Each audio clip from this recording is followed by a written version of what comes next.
madalas nilang mga ipagtanggol, mga bossing, eh. 'Di ba?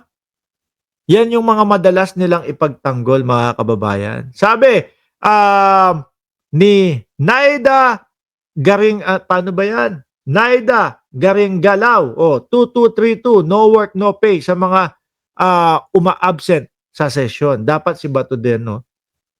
Nawala, bilib ko kay Bato, sinungaling. Oo, tsaka alam niyo ho ba, mga kababayan, ito na yung pagkakataon ni Bato de la Rosa sa na matupad yung kanyang ipinangako at sinasabi doon sa mga DDS na na bibisitahin niya si dating Pangulong Duterte. Bago o matapos ang eleksyon ay bibisita siya kay dating Pangulong Duterte. Ito na yung inihintay niya.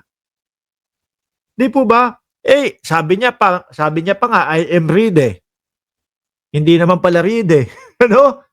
Oh, sabi niya berewek na daw po si dating Pangulong Duterte. So eto na yung pagkakataon para makita niya talaga yung katotohanan kung talagang berewek na si dating Pangulong Duterte or chika-chika lang yung sinasabi nilang mahina ang dating Pangulo. Baka gusto lang gamitin para hindi matuloy yung mga hearing ng dating Pangulong Duterte. 'Di ba? Sabi ni Cesar Patawaran, 3575. Bakit ayaw aksyonan? Bakit ayaw umaksyon mga senador na magkaisa sila na patawan ng parusa si Bato katulad ng Congress? Sinuspende si Miao Miao. Mamaya natin pag-uusapan si Miao Miao. Diba? ICC, eto na mga kababayan.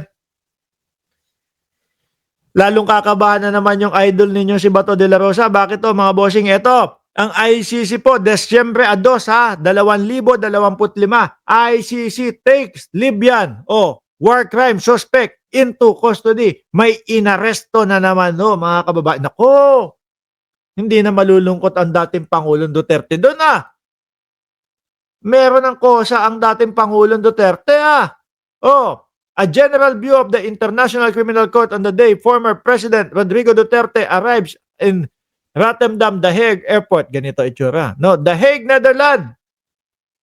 The International Criminal Court or ICC said Monday it had taken into a custody a Libyan militia leader suspected of overseeing murder, torture, and rape and the notorious Mitiga prison near Tripoli. The court said that Khaled Mohammed Ali al-Hisri, arrested in Germany in July, was now in the ICC detention center. Nako, kalmahin nyo si Bato, kalmahin nyo si Bato. Iisipin niya, nako, mukhang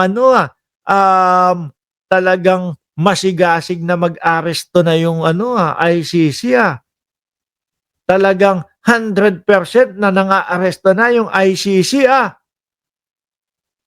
Di ba?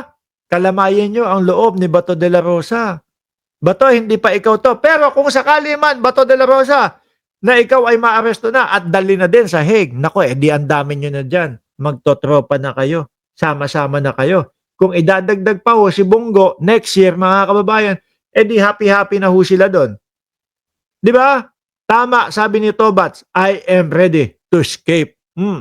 The court said that Khaled Mohammed Ali Hisri, arrested in Germany in July, was now in the ICC detention center in The Hague to await his first appearance before judge. No? Naku po, talagang iniisa-isa na sila. Baka nga sabi yan, parami na sila ng parami. Correct. Kaya wag niyo nang pigilan, mga DDS, wag niyo nang pigilan na arestuhin si Bato de la Rosa. Alam niyo kung bakit?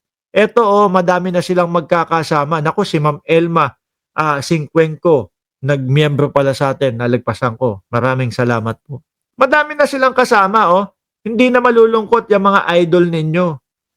Di ba? Sabi dito ni Amor Robles, may aalay na kay Digong, hindi na matutumba. May aalalay na.